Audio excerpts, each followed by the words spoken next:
again, no powering ending to that movement, of which so much has been promised. Now, in the second movement, very specific and interesting, I think, that Mozart chose to call it a romance. And I can only think of one other really obvious time when he uses that title, which is in the slow movement of Eine kleine Nachtmusik. That was written directly after his father died.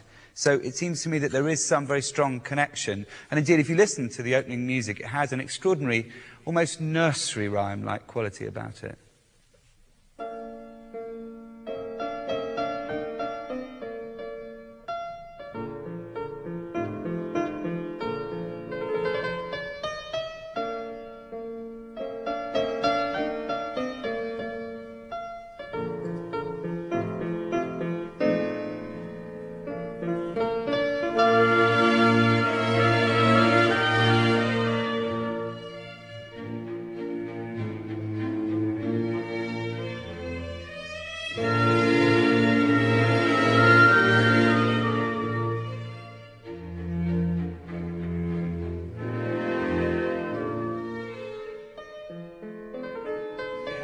Just melt into the piano once again there. He does it again and again and again. You never get holes unless there's a very deliberate, dramatic reason to have one. Now, we got almost an episode, it's sort of like an extension of the first theme, this music that the piano has.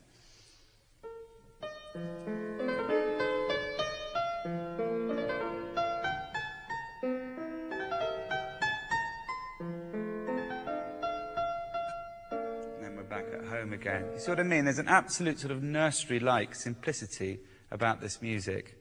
Now, that would be fine. That would create a very elegant, genteel kind of slow movement. The fact that it's called a romance is by what happens afterwards. The most extreme, turbulent music, really like a child having a tantrum.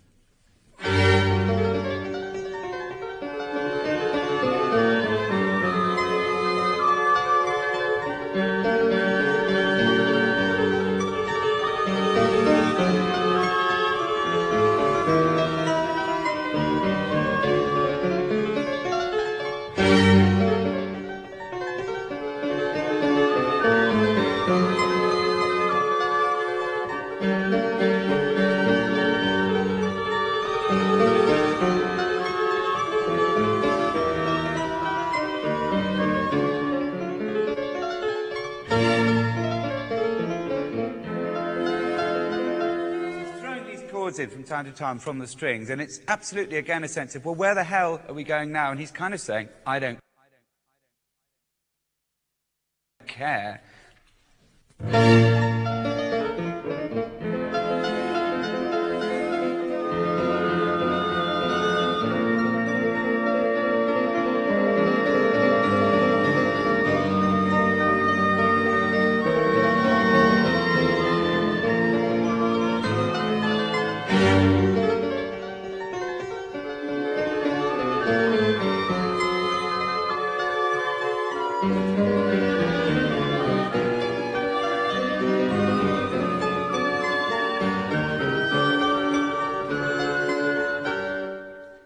You hear the interplay there between the first flute and the first oboe, the most amazing ratcheting up of tension, real kind of dissonance and discord between the two of them in this kind of rage that he's having.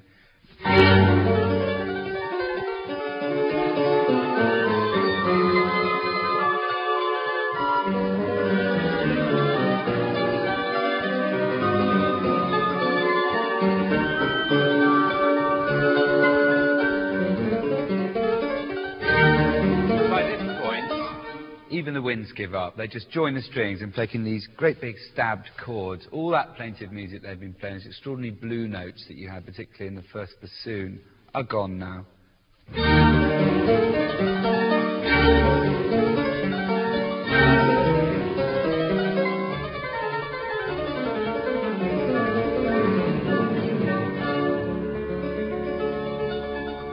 Something I think is really extraordinary. It's a bit like this texture now getting us back to the first idea, the nursery idea, if you like, is like a machine breaking down.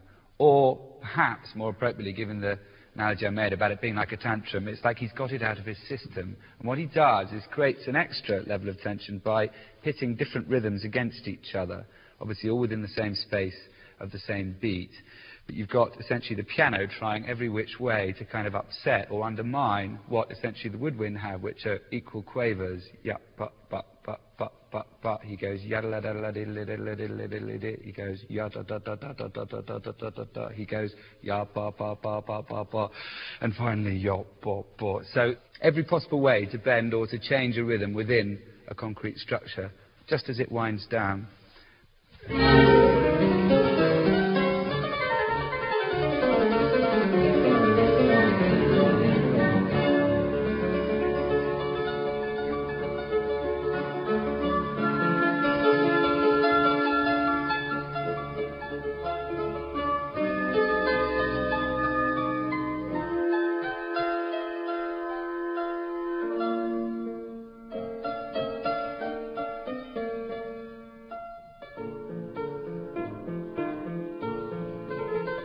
There we are, back to the opening theme again. It's so often the case in Mozart, I think, that where he achieves extraordinary level of emotional depth, it's in creating contrast between very different types of material. So the opening nursery theme would work perfectly well, but it works doubly well because it's pitted against that extraordinary, sort of monstrous middle section, that somehow the oil that the two give off when placed side by side makes them both much more extreme.